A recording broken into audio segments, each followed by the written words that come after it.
Let's go back to our earlier story today on that public apology being demanded by Vice President Jejo Marbinay's camp from one of his critics. Joining us on the line now, Senator Antonio Trillanes. Senator, thanks for joining us. We appreciate you taking our call. Are you going to apologize to, number one, Vice President Jejo Marbinay for this accusation about corruption going on in the Pag-IBIG fund? And number two, are you going to apologize to the fund's head, Darlene Berberabe? Go ahead, Mr. Senator.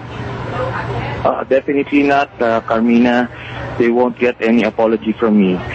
If you would recall, several months back, before we started the hearings on the Makati anomalies, this same group of people have been asking for an apology from me, saying that I'm not going to be able to prove all those allegations that I made.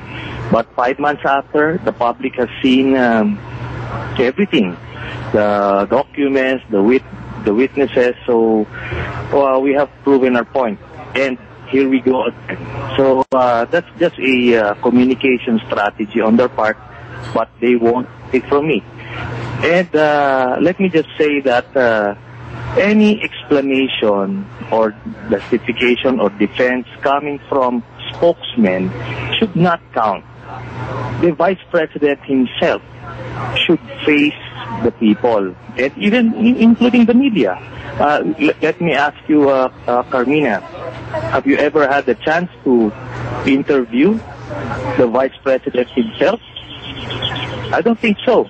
We have been given the chance to interview the Vice President, and he has been very accommodating when we do call him and ask for answers about these allegations. But what about the Pag-IBIG Fund's head, Darlene Berberabe? She did say that maybe you were misled, maybe you were given the wrong information here. They're not in the business of erecting housing projects. They're not in the business of favoring certain contractors. Let me ask you this, Mr. Senator. What's your basis for saying those accusations? What evidence do you have, Mr. Senator? Well, they'll just have to wait and see. And if she receives a summon, she should appear and not hide. And if documents should be subpoenaed in relation to all of these allegations, she should submit. And they should not try to get some legal cover for not to justify non-submittal of these documents. In the interview... I'll have to disagree with you, Ms. Carmina. There was never any chance for an interview directly by the media on these issues with the Vice President. There's only those prepared interviews wherein the questions have been given beforehand, but never a live interview, a no-holds-barred interview by the media.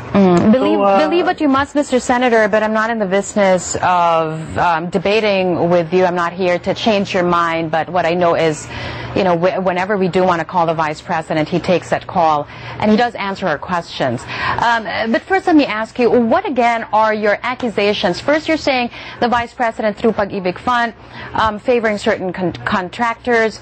Run us through those again, one by one, and what you feel was the answer. I don't know if you're able to listen or view the interview with Mr. Darlene Berberabe with Pinky Webb, but your reaction to the defense of the Pag-IBIG chairman on this? Well, they'll just have, the public should just wait and see as we go on with our investigations. We won't have time for all of this in this interview. So you'll just have to forgive me for that, Ms. Carmina. All right, but Senator, can you categorically say that the evidence that you have right now will really point to the Vice President's hand in using the fund for his own interest? Yes.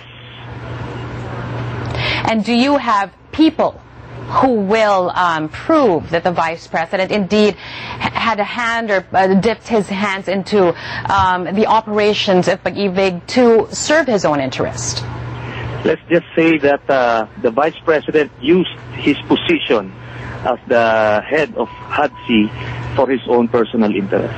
Finally, Mr. Senator, where in this year's calendar will this take place? Are you even going to launch a separate investigation, or is this going to just find its way into the ongoing investigation into the Makati City Hall building too?